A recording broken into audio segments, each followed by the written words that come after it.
Ayan na nga mga B, finally dumating na nga yung parcel na pinakaantay ko dito kay TikTok. Dahil ito nga po yung padala sa akin ni seller ng SC Gourmet. Maraming salamat talaga seller sa free sample na pinadala nyo na chicken pastel. Sobra talaga yung saya ko dahil nga matitikman ko na sa wakas ang chicken pastel ng SC Gourmet. Napaka-generous mo talaga seller at napakabait mo talaga. Heto nga't binuksan ko na mga B. Super excited na nga akong matikman talaga itong mga B. Kitang-kita nyo naman yung chicken niya. Purong-puro talaga mga B. At napakadami talaga. Kaya naman mga B, heto na nga't nagsandok na ako ng kanin ko dito sa plato ko. Ang kagandahan lang dito sa chicken pastel na to, kapag tinamad ka magluto ng ulam, ay pwede na talaga to. At kahit kaunti lang yung ilagay mo, ay pwede na yan kahit marami yung kanin mo. Tara, kain po tayo!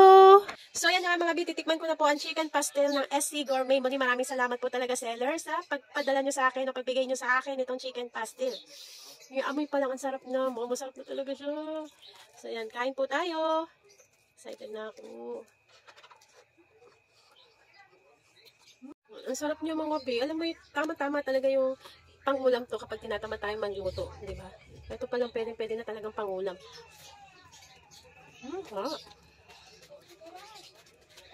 Kung kahit konti lang ilagay natin, pero ang lasa-lasa niya, ang sarap niya talaga mga B. Talagang worth it yung ibabayad nyo dito sa chicken pastel ng SC Gourmet.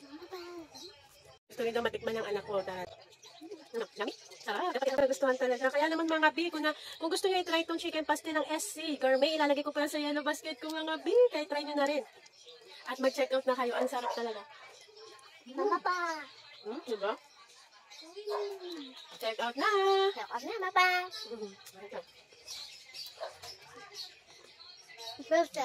Sarap na. Thank you po, seller. Ako po lalo.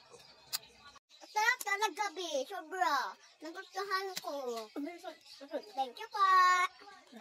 So yan na nga mga B, dahil nga nabitin kami ng anak ko sa sinandok kong kanin kanina. Heto at dinala ko na yung rice cooker namin para kumuha lang ng panibagong kanin. Dahil nga sobrang sarap talaga nitong chicken pastel ng SC Gourmet mga B.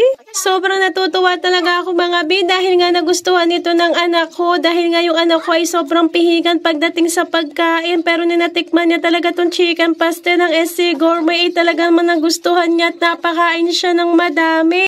Kaya naman mga B, talaga naman makakasiguro kayo na talagang masarap tong chicken pastel nila. Kita-kita nyo naman yung reaksyon ng anak ko habang sinusubuan ko siya. Talaga namang gustong-gusto niya at sarap na sarap talaga siya. Nakagandahan pa dito mga B, ang presyo nito ay talaga naman swak sa ating mga budget. Very affordable talaga at sobrang sarap talaga nito mga B. Kaya naman ilalagay ko na yan sa yellow basket ko mga B. Kung nagustuhan nyo po, i-check out nyo na rin yan. Nang matikman nyo na rin, kita nyo naman mga B, pangatlong sandok na namin yan ng anak ko. Pero sige, kain pa kami dahil nga sobrang sarap nitong chicken pastel nila. Try nyo na rin.